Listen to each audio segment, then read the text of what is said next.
Şimdi sen kalkıp gidiyorsun. Git. Gözlerin durur mu? Onlar da gidiyorlar.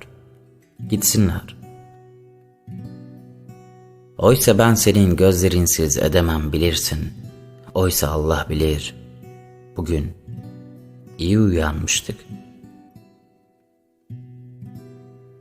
Sevgiyeydi ilk açılışı gözlerimizin. Sırf onaydı.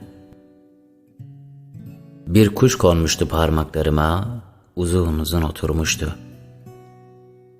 Bir sevişmek gelmiş, bir daha gitmemişti.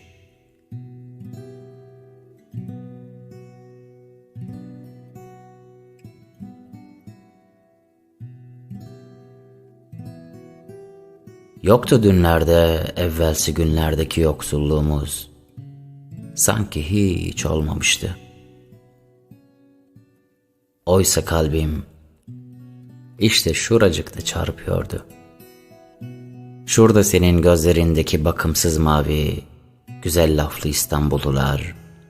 Şurada da etin çoğalıyordu dokundukça lafların, dünyaların. Öyle düzeltici, öyle yerine getiriciydi ki sevmek, ki Karaköy Köprüsü'ne yağmur yağarken bıraksalar gökyüzü kendini ikiye bölecekti. Çünkü iki kişiydik.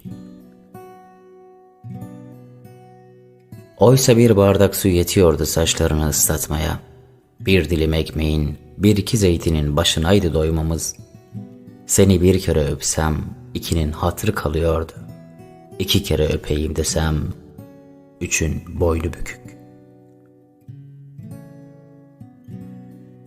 Yüzünün bitip vücudunun başladığı yerde memelerin vardı. Memelerin kahramandı sonra.